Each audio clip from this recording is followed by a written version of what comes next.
paid me to review it further, and that is when I realized that my passion could mint me some old Benjamins.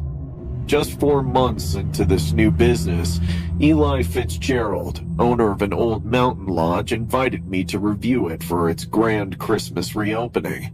The lodge had been closed for nearly a century, buried in an avalanche, but Eli's team had restored it. I figured it would be a quiet week in the Rockies, a good story for the blog. When I arrived, the place felt wrong. It wasn't just the lodge itself, massive and looming, as if it had grown out of the mountains, but the staff, too. They were dressed in clothes from another era, bow ties and long skirts, and spoke in a stilted, old-fashioned way. They didn't really smile. Eli greeted me at the door, his tall figure draped in a thick coat, his eyes too sharp, too cold. "Mr. James, welcome. You'll find it very peaceful here." Peaceful? Maybe, but the whole place had a strange atmosphere, like it was holding its breath. I settled into my room, a cozy enough space with a fireplace and large bed. The wind howled outside, and I couldn't shake the feeling of being watched. Still, the long trip had worn me out, so I lay down and tried to sleep. It was just past midnight when I woke to the sound of children laughing. The high-pitched giggles echoed through the hallways, followed by the faintest melody, a piano playing Silent Night, which I remembered from when I tried my hands at instruments in college. Confused, I checked my phone. 12:47 a.m. Eli had told me I was the only guest, so who were the kids? And the music?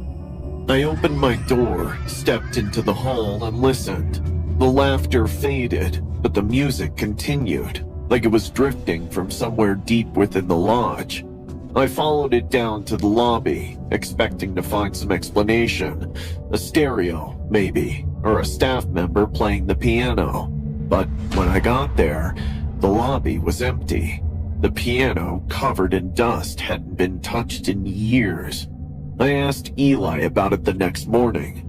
"I heard kids laughing last night, and music. Thought you said I was the only one here." Eli didn't blink. "You are, Mr. James. The wind can play tricks on the ears around these parts. I hope you would mention that the lodge brings out an old-world charm, especially in the nights." His calm, unbothered response left me uneasy, but I didn't press it. I explored the lodge that day, snapping pictures for the blog, and that's when I found the letters. There was a loose floorboard in my room. After stepping on it a few times, I pried it up out of curiosity. Beneath it, tied together with twine, was a stack of yellowed letters written by someone named Jeremiah Hughes, who built the lodge over a century ago. There was a picture of his accompanying the letters, dressed in an old three-piece suit, a pocket watch to his breast pocket, and a long, wavy mustache.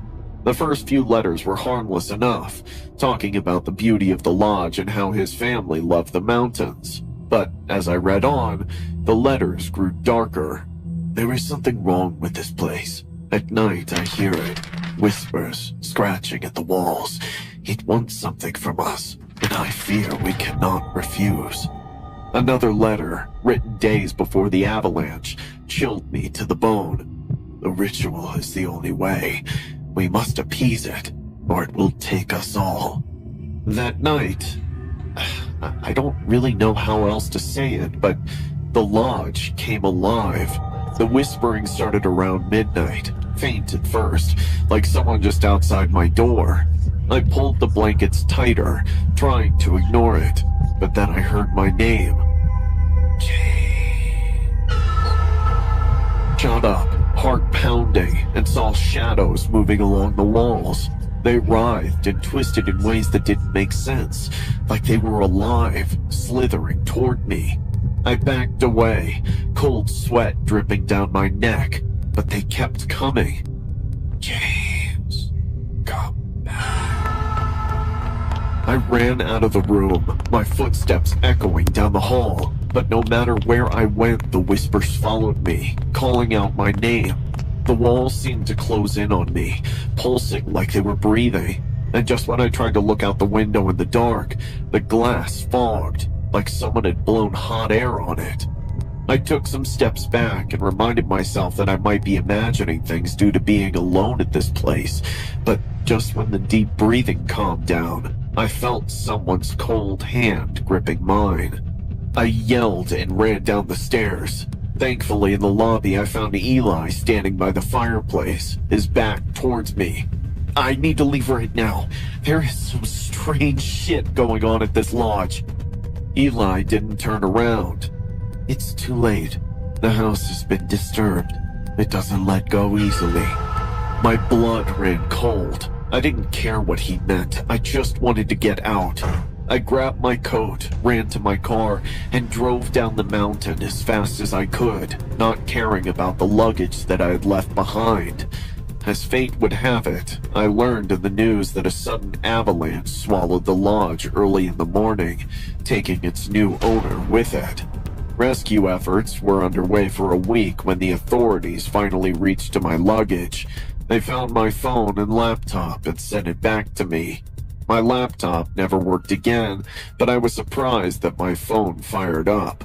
Gathering courage, I decided to check the photos and videos, which I had clicked of the place to post on my blog. To my surprise, in those pictures were captured children and people dressed in old dresses whom I had never seen. And then, in one picture, I saw a man sitting on a chair next to my bed. He was dressed in an old three-piece suit, a pocket watch to his breast pocket, and carried a long, wavy mustache. The original owner of the lodge, Mr. Jeremiah Hughes.